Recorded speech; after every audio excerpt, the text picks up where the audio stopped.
sorry, I'm not feeling well. And sorry ko na ng hair ko. Because it was a methotrexate day yesterday. And yun, my entire body's paying for it.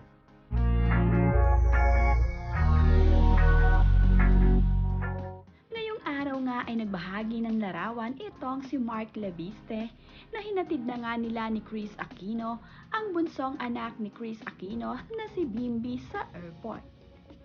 Mahigpit na yakap nga ang ibinigay ni Chris Aquino para sa kanyang anak na si Bimby na ngayon ay uuwi na nga ng Pilipinas.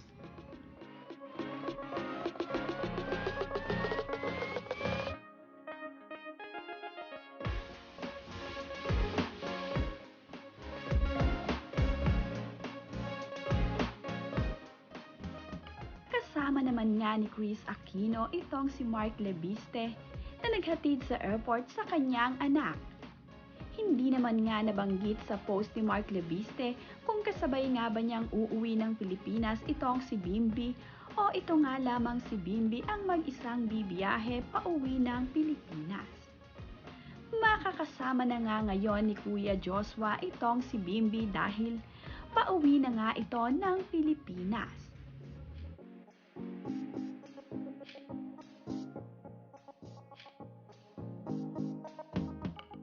Malungkot man nga itong si Chris Aquino dahil maiiwan na nga siya dito sa LA ng kanyang anak na si Bimby, ay magiging masaya naman din ito para sa kanyang anak na si Bimby na ngayon ay gusto na nga ring umuwi ng Pilipinas.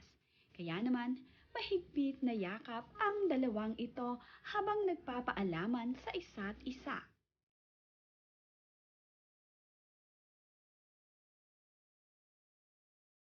Si Mark Leviste nga kaya muna ang mag-aalaga dito kay Chris Aquino habang siya ay nasa LA.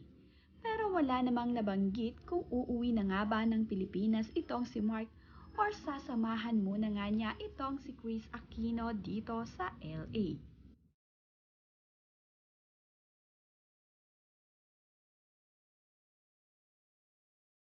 O minsan-minsan nga ay nagbabahagi na ng larawan itong si Mark Leviste na kasama niya itong si Chris Aquino.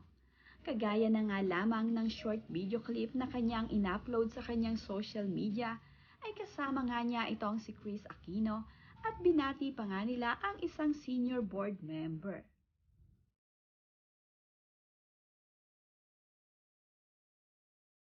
Narito nga ang maiksing video na binabati nga ni Mark Leviste at ni Chris Aquino, si board member Claudette Ambida. Happy birthday, Bocala Claudette.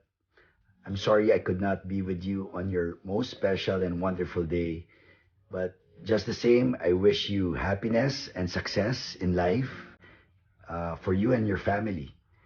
Thank you for everything that you do, most especially for the Sanggunian and our kababayans. But wait, there's more. May babati rin po sa inyo. Happy birthday! I'm sorry, I'm not feeling well. And sorry ko na ng hair ko. Because it was a methotrexate day yesterday. And yun, my entire body's paying for it. Happy birthday. So, while I'm here, she's acting as vice governor. Okay. Good.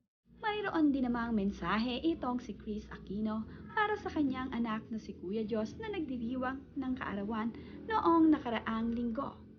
Ayon nga sa caption ni Chris Aquino sa kanyang ibinahaging larawan ay, I miss you and I love you so much. You're where you want to be, surrounded by so many love and care for you. Yesterday was only the fourth time in 1 year of being in the Mama went to a mall because I wanted to be the one to choose your new clothes. I'm so proud of you because of your discipline. Jogging and swimming every day. You've only lost than 20 pounds. Some people who loves you and miss you from here, plus one super special person will arrive in a few days to personally bring home all your gifts. Kuya, I wish I could join them, but Mama needs a year and a half minimum of treatment because my latest blood pain confirmed I have 5 autoimmune conditions. Mama will need to be semi-isolate in 3 weeks because my immunity already went down. You promised me you'll spend Christmas up to my birthday here. Please keep praying for all of us. Happy birthday to our super guapo kuya. I love you so much and yours. I'm taking care of myself. That's how he ends all his message by telling me he loved me so much to take care of myself, Mama.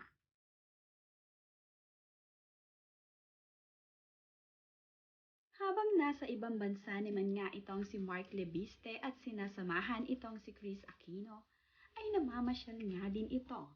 Nakikipagkita nga din ito sa kanyang ilang mga kaibigan at dinadalaw din niya ang ilan sa kanyang mga kaanak na nandirito.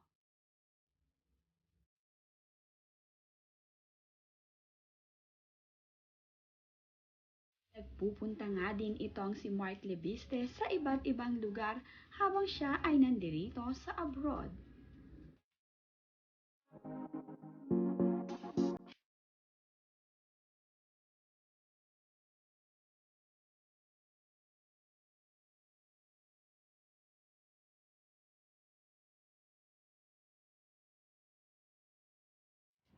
Bonjour.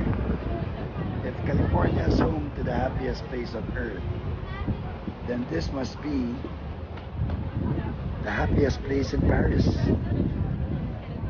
Louis Vuitton. Check out the line. Just like in the theme parks. And it's on the most famous avenue in the world. Champs-Élysées. LV. C'est la vie.